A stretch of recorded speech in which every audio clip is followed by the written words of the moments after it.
Oh, it's a happy thing to be here with you. I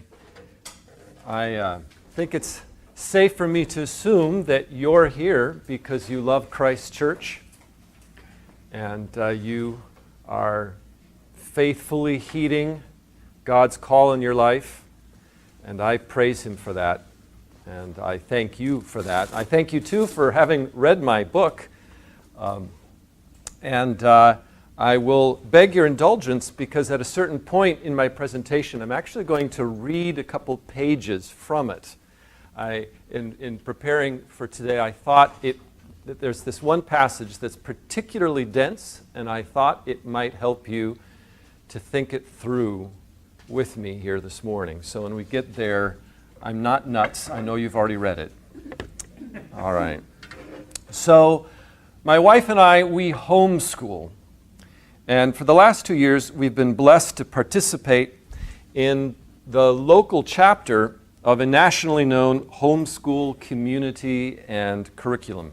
It's been great.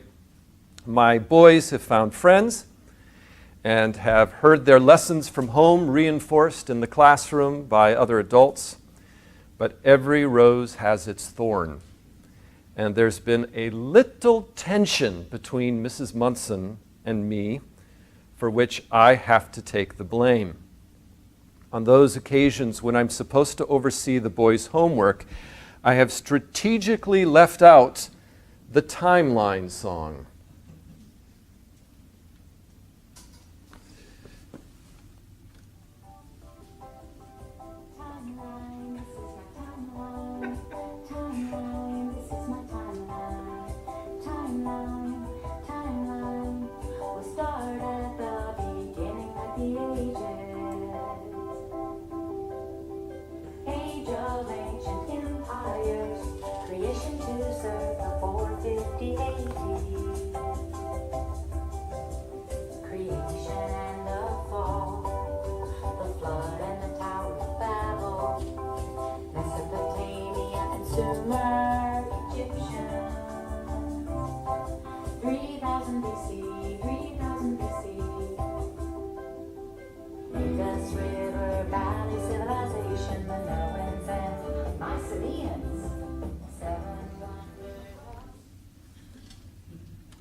Now, my wife is absolutely correct in maintaining that our boys have learned a lot from this song. I'm as gratified as any proud dad would be to hear his 6-year-old discourse on Genghis Khan. But my boys have learned more than history. They have from the song also learned about melody, rhythm, and harmony, and what they have learned about these has not served them well. My intention here is not to criticize a particular curriculum, but to ask this question: what does music do? Obviously, it facilitates the learning of a Liszt. If it does more than that, we would do well to think about potential collateral effects, both beneficial and harmful, that the music in our lives has. On the other hand, if music is nothing more than an otherwise neutral mnemonic device, it's hard to see why we call it a liberal art and make it a separate discipline in our schools. How you answer this question will affect all sorts of things in your life, from the way you educate your kids to the way you worship in the assembly, to what you do in your leisure. Now, I know you've been doing this for months now, and in surveying some of the historical answers that have been given to that question, I know this is review, but briefly, you know, for example, that young David, the son of Jesse, used music therapeutically in the court of King Saul. And you know as well that Plato regarded music as central to a free man's education for the way it can build up a harmonious personality. But remember, only certain musics were going to be allowed into his ideal state. Only those musics that were fitting. Aristotle, too, believed the young must be educated in music because of its effects on the ethos of the soul. Augustine believed that well-crafted music conditions us to appreciate the rhythms of the universe and the ordered glory of the creator of that universe. I don't need to belabor this. Let's skip ahead to now. It was 32 years ago, Ellen Bloom said that rock music ruins the imagination of young people and makes it very difficult for them to have a passionate relationship to the art and thought that are the substance of liberal education. Today, Roger Scruton argues that music is a character-forming force, and the decline of musical taste, a decline in morals. From beginning to end, great thinkers have exhorted us similarly. Philosophers have proposed many explanations for this ethical power that music seems to have. Leonard B. Meyer, is that a familiar name? Yeah, Leonard B. Meyer was one of the great writers about music. He said all sorts of really wise things about music, largely because he wrote about music much more than he wrote about talking about music.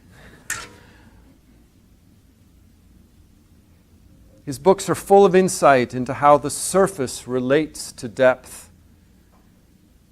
how patterns of listener expectations and listener fulfillment, how they work. But ultimately, he did not answer any of the why questions. Meyer leaves the question as mysterious as he came to it. Similarly, while expressionist philosophers have been able to explain how music feels, their answers to the why questions are even less satisfying. Why on earth would ordinary men be so invested in an art that merely expresses emotion? We wouldn't tolerate that in any other medium. Imagine a movie that is nothing but the expression of emotion, giving no indication about what we're emoting over. Hooray! Ouch! Oh, that's too bad. Oh no! Right? Such a movie would be ridiculous, right? My goal this hour is to convince you that an explanation of music's power is within your grasp. Christian doctrine provides a simple, clear, and compelling explanation for what makes music meaningful and how it influences the affections. The expressionists are onto something. Ask a non-philosopher why he likes music, and he will probably talk about feelings. Ask him where those feelings come from, and he'll struggle a bit. They come from the music, right? Since music seems more abstract than other forms of meaning, such as language or pictures, thoughtful people have concluded that what music communicates is emotion itself. Yet there are in our lives other abstract designs that make us feel every bit as emotional, even though they don't communicate emotion. In the book that you read, I give the example of the sky. One would have to be heartless not to emote in response to a sunset. But what it communicates is far greater than human emotion. at least according to Psalm 19. Similarly, we don't go to a concert to learn how sad or happy the musician or anybody else is. We go to hear something more universal and permanent, which is not to belittle the role of expressing emotion in human interaction. When someone says hooray or ouch, healthy souls will respond sympathetically. But it's incomparably more moving, isn't it, to learn what lies behind the hooray, behind the ouch. Similarly, at a concert, we study things worthy of emotion, and that leaves us more emotionally alive than a mere expression of emotion ever could. And here's where I'm reading from the book. The Christian intellectual tradition looks to the Bible for an explanation of music's role in human life. The very first chapter of Genesis tells us that God charged the human race to rule the earthly order for His glory. It's what we were made to do. For example, remember this example? When engineers make a bridge to afford easy and safe passage over a river, when motorists benefit from that bridge, and when bridge fanciers take pleasure in it, they glorify the creator of tension, of compression, and all the other forces involved, as well as the God who cares about the productivity and safety of His human creatures. Similarly, when musicians arrange tones and rhythms to reveal their interrelatedness, their potential for harmony, and their potential as material for design, they glorify a creator so wise that He could endow sounds with such potential, and a creator so good that He placed His human creatures in a world that contains such sounds. In this way, music communicates the character and providential oversight of God. And therefore, of course, it's going to elicit emotions from souls that were made to worship Him. We emote in response to moral reality. That is to say, we emote over the things we think matter.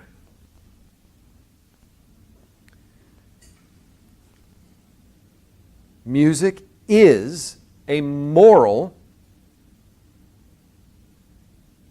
reality. It communicates goodness and truth. Music presents us directly with propositions about sound and time. I know people don't talk about music being propositional, but it is. What have you been doing in music theory class? You've been learning the propositions of this language that we use. A certain pattern of notes can reach a certain end via a certain design. But let's not stop there.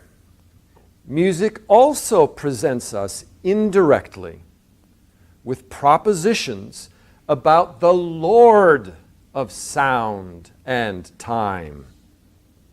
The pattern of notes has this capacity because of His wisdom, His power, His goodness. Ugly music is ugly because it lies. It suppresses, advertently or inadvertently, the truth and goodness of creation and providence. Sad music pleases us by speaking truthfully in tones and rhythms about the effect of the fall and the law's curse on creation, as when certain dissonances or a formal dilemma issue with compelling logic from the opening ideas of the piece. Happy music moves us the way it does by speaking truthfully about grace and hope in a new creation. Only music's potential for communicating the good and the true explains why we find such succor in it, such comfort. There, our sin-tossed souls encounter proof that meaning informs some of the most basic things in reality. And I'm going to end my reading here from the book with that quotation from that fairy tale by George MacDonald, C.S. Lewis's master. So there's this little boy, and he has these encounters with the north wind, who's personified in the fairy tale. And he's wondering how she can bear, as the north wind does, to kill people in a storm at sea.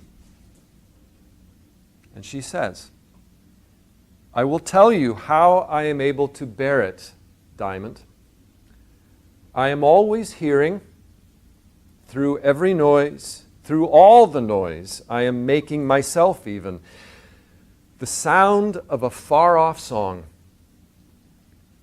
I do not exactly know where it is or what it means, and I don't hear much of it, only the odor of its music, as it were, flitting across the great billows of the ocean outside this air in which I make such a storm.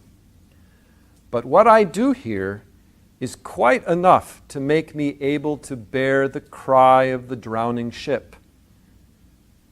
So it would you, if you could hear it." North wind speaks of something we already know, even if we are rarely conscious of it. She speaks of the song of divine creation and providence, which is there for all to contemplate. If only, as Romans 1 says, we hadn't become futile in our thinking.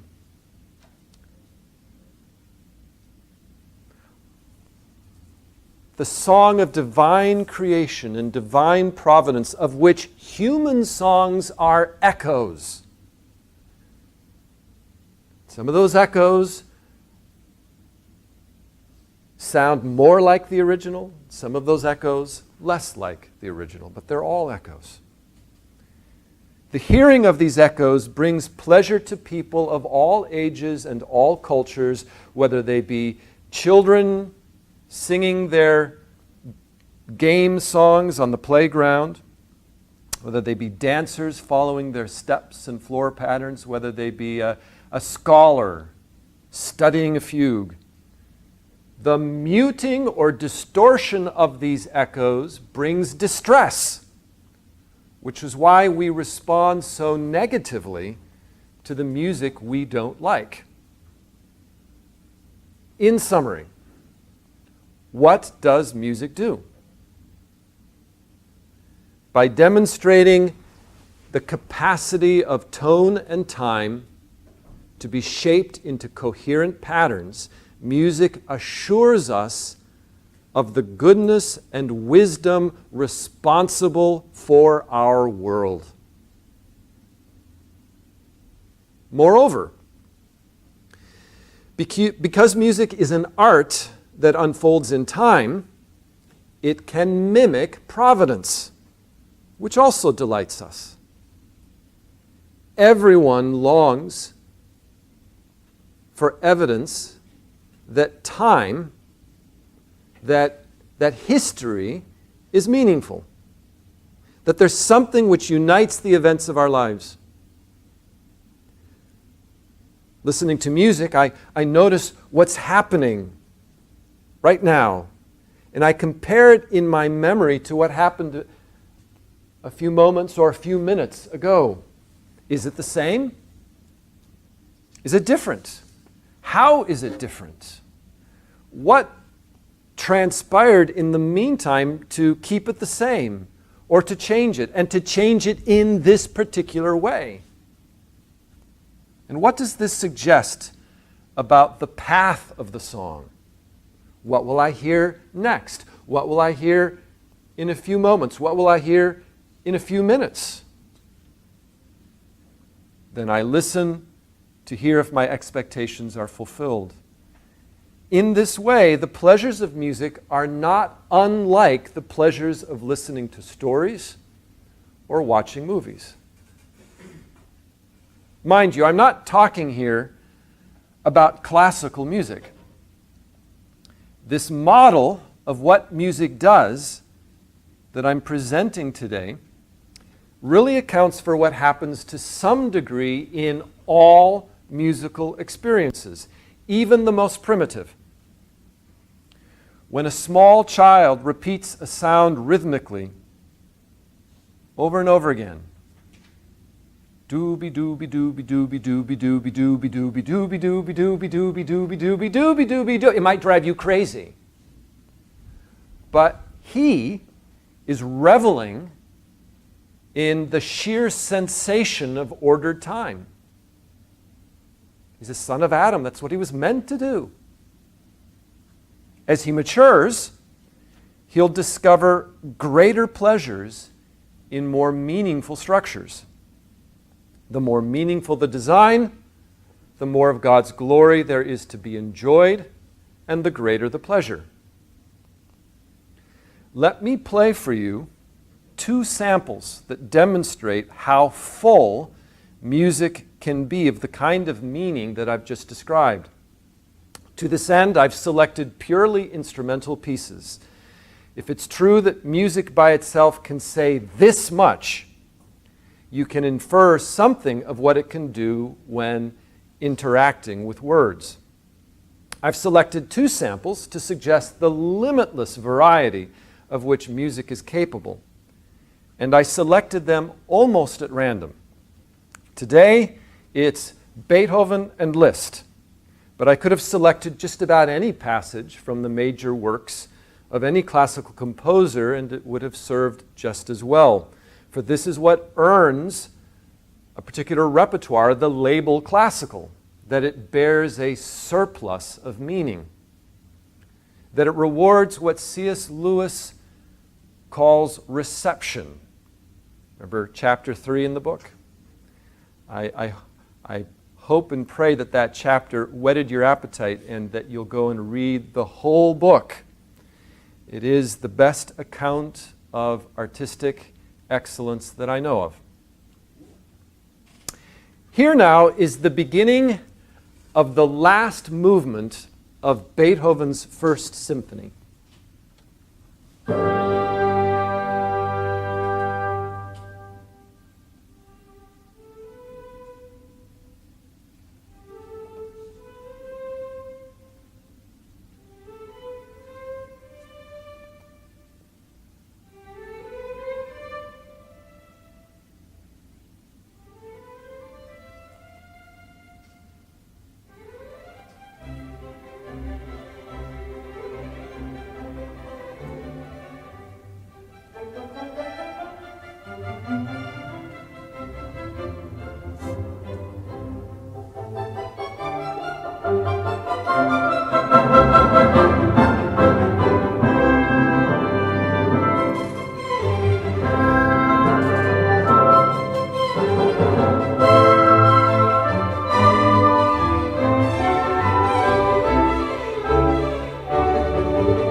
Stop it there.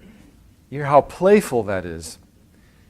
Especially silly is the contrast between the portentous opening and the frolicking main theme that appears after 20-25 seconds.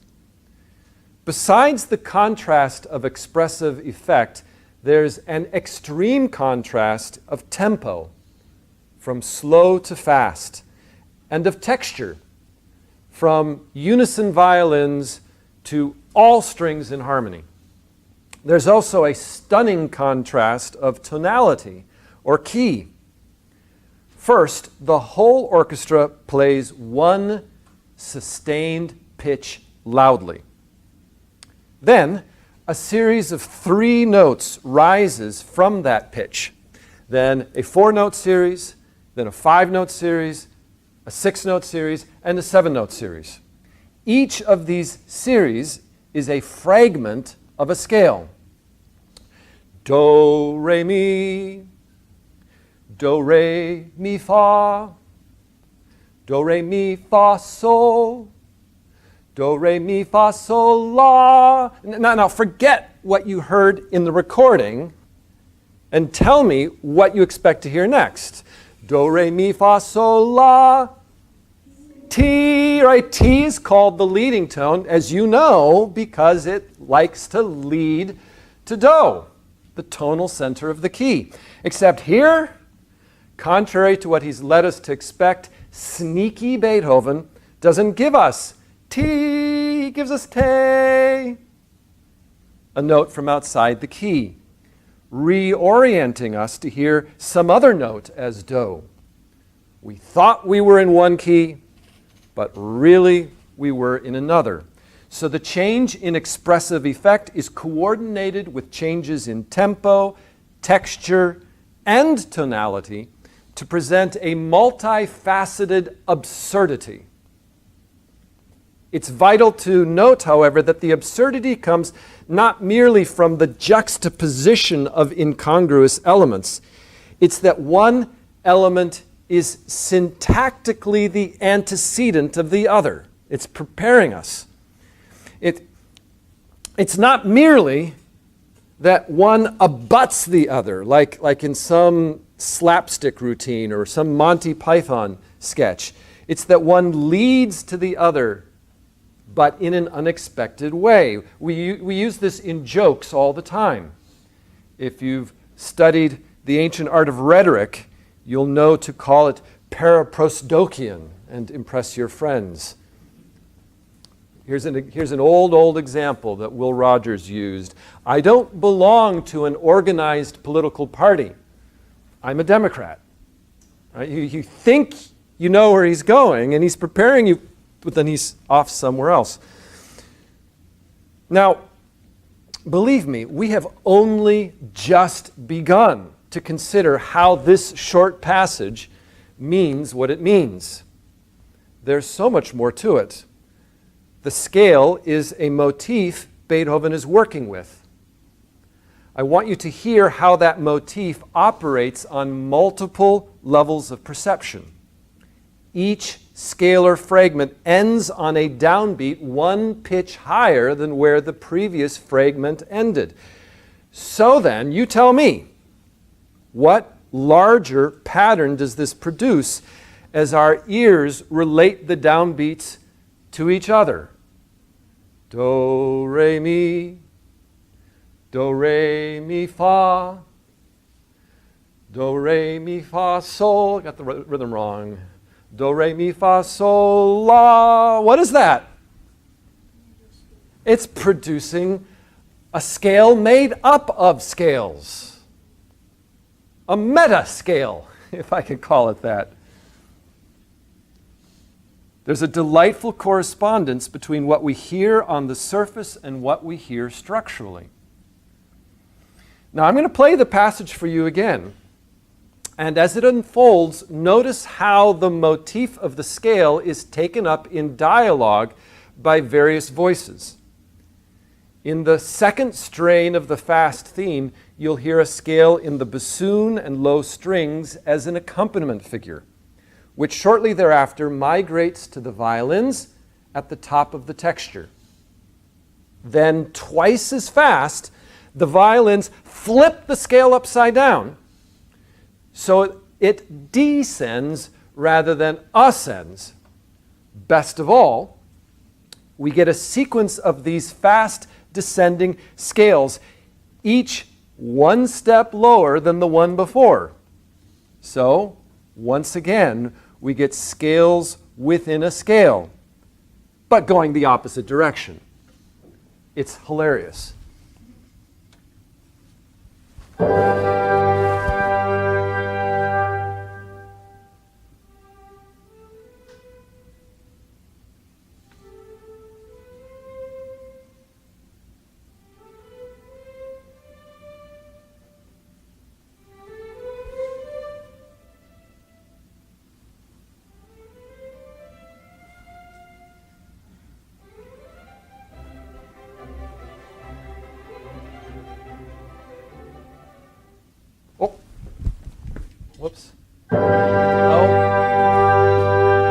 Well, listen again. I intended to play that shorter excerpt, and I skipped it.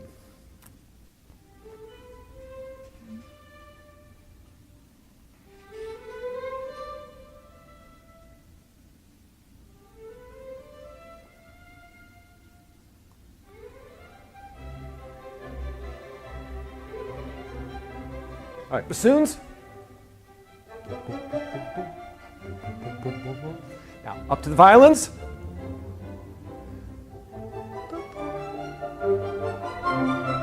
Now, descending.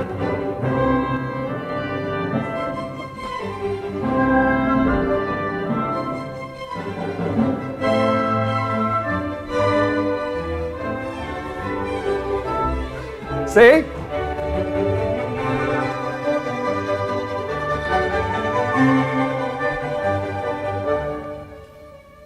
And the second theme.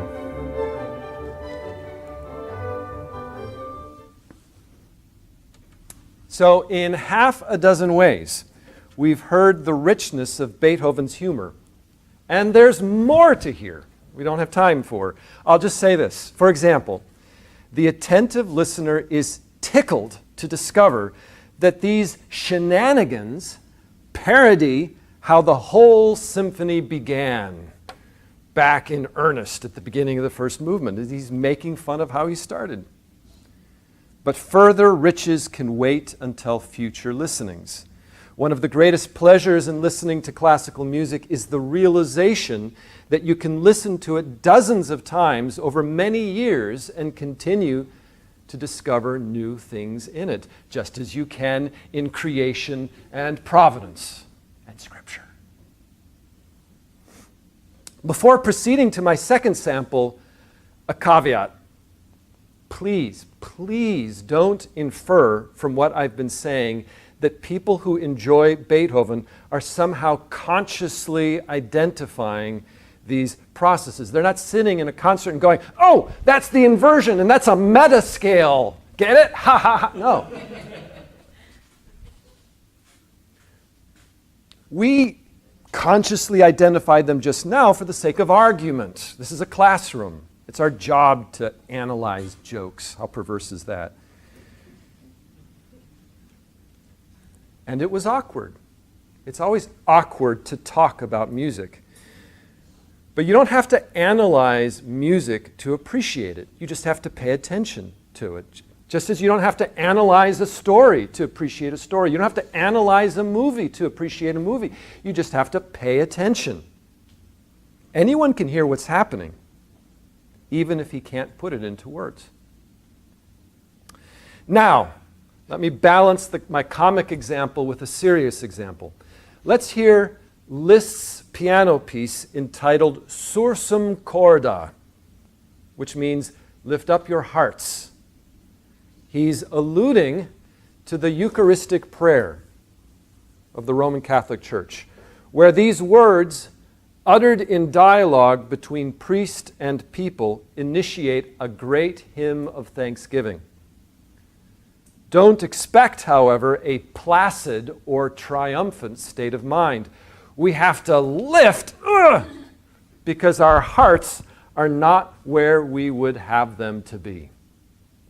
Being assigned to an instrument rather than to a voice makes Liszt's statement all the more poignant. For we do not know what to pray for as we ought, and the Spirit intercedes for us with groanings too deep for words.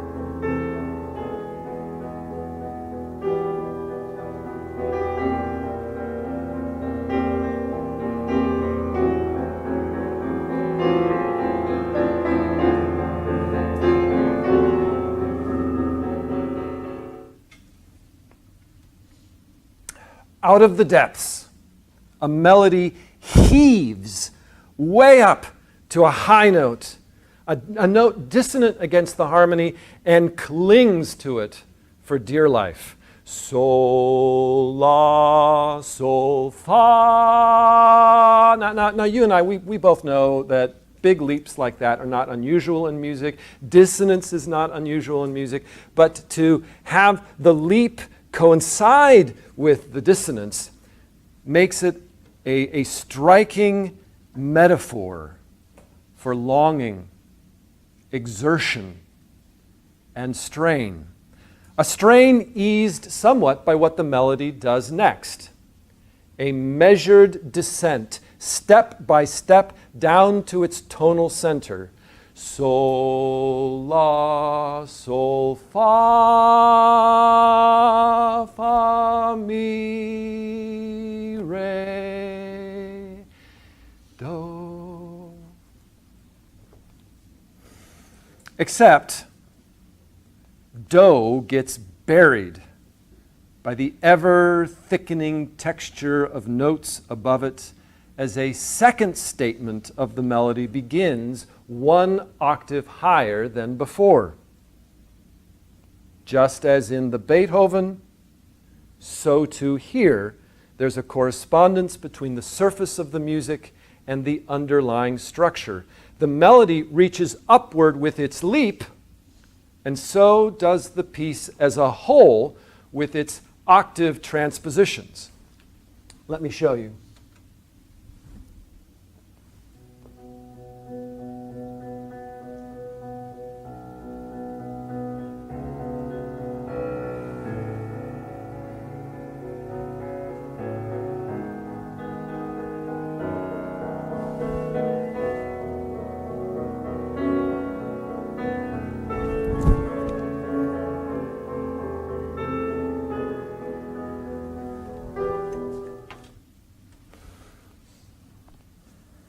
In addition to octave, something else changes between statements of the melody.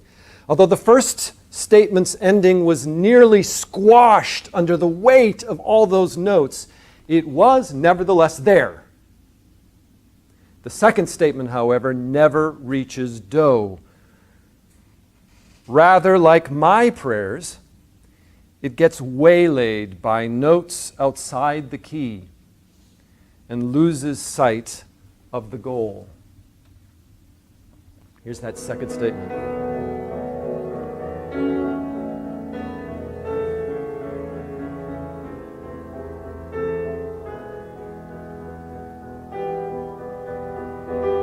Uh-oh.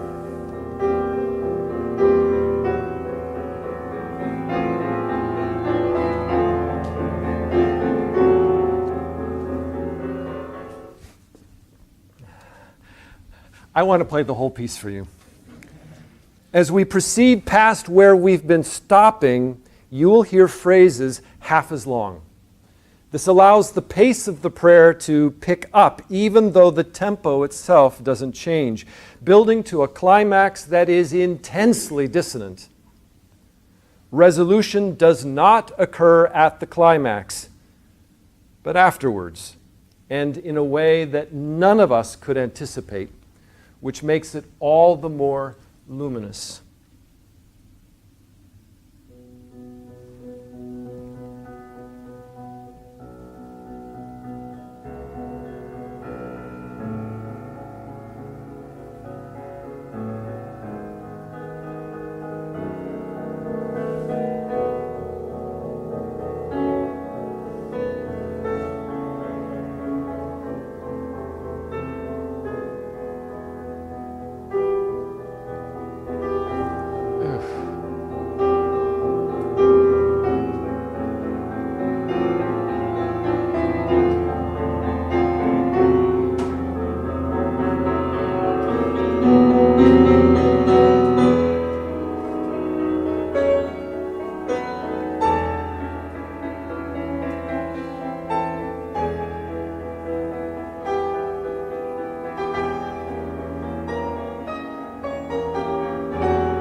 Amen.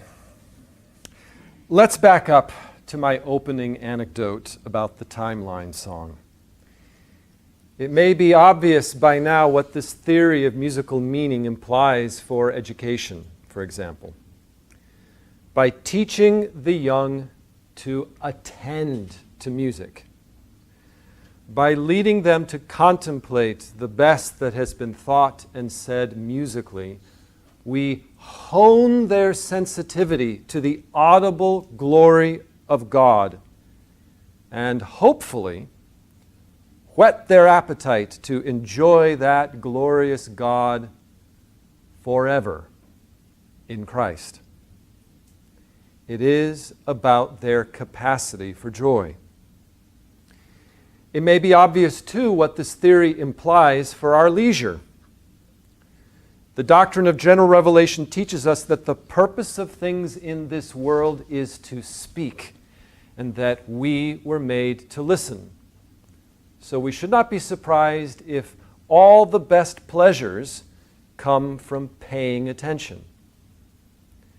Children who listen to great music come to expect God's world to reward those who notice, who stick with it, who remember, and who imagine. Children exposed to meaningless music that merely stimulates or sedates in exclusively visceral ways grow dull, indifferent to a world that is apparently empty. Frankly, the challenge is not just musical. In every Christian endeavor, we oppose a culture that hates God and therefore flees meaning in every way it can. And this is understandable. Indeed, we can sympathize. To those without Christ, the glory of God seems treacherous, a tease, a taunt, awakening desires that can never be satisfied, constantly confronting us with the fact that there's this holy God out there, and reminding us that we, unlike Him, are not holy. And what happens when the unholy meets the holy? Judgment, death. Of course, those without a Savior will close their eyes tight against the glory. It's just self-preservation. What other option is there? Hence, mass commercial culture has evolved as it has. The last thing a worldling wants in his leisure is meaning. He'd rather veg. He seeks oblivion. And our current prosperity and free markets reward those who can develop ever more effective ways to give him oblivion. They have produced music that is ever louder, ever more repetitive, ever more verbally opaque, ever more rhythmically coercive, and ever more free of any expectation that there be a train of thought to follow. Such music suppresses in our hearts the desire for meaning, substituting in its place a need for stimulation or sedation. In the end, ironically, it kills the affections. I know that claim seems extreme. We've all observed how emotional people can be when they're in the throes of contemporary popular music. We've seen how young people are drawn to it precisely for the way it makes them feel emotionally alive. But inasmuch as these emotions are largely induced by mere sensation, not by meaning, they are ungrounded and cannot be sustained.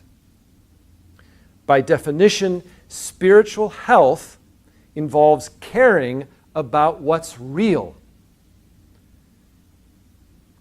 The members of your church, your family, your own soul, my own soul, have not just been shaped by music that suppresses meaning. We have been overwhelmed by it, and we don't know anything different. Most of our grandparents had a melodic imagination. Most of our peers have little sense that meaning in music is anything other than what's experienced in the moment. A kind of auditory intoxication. By contrast, my students are never more excited, never more filled with wonder than in that moment when these 20-year-olds discover something that they should have learned long ago, that meaning in music is a matter of how it unfolds in time, where the melody goes, how the harmony progresses, how the goal is reached. Have you made this discovery? What are you talking about, Munson? We are graduate students in a school of music. I know. It's just that experience has taught me that not every music student likes music. If your love for music has stagnated, I am not here to scold you or to burden your conscience. Far from it, I merely want to cast a vision of hope, for joy is more than a sensation. It is the knowledge of God, and in Christ the veil is removed. 2 Corinthians 3. Christ took upon himself the consequence of our sinful encounter with meaning, musical or otherwise. He was zapped so we wouldn't have to be. Thus we now can behold the glory of God, the meaning of all the things he has made and all the things he has done without being damned, and we can enjoy it. And here's the deal. You and I, we have immortal souls. If we are in Christ, we will be able to enjoy meaning forever. In fact, we will grow in our capacity to savor the goodness and wisdom and power of God. That is the great hope that is ours. That is everlasting life. And I am here today to suggest that there is no reason to wait. Why not now? In faith, let's exercise our powers of attention and imagination, that they may be strengthened and that we may learn to listen through this noise to the celestial harmonies, the songs of creation, providence, and redemption, flitting across the great billows of the ocean outside this tempestuous air that batters us so. Thank you. Sorry for going over.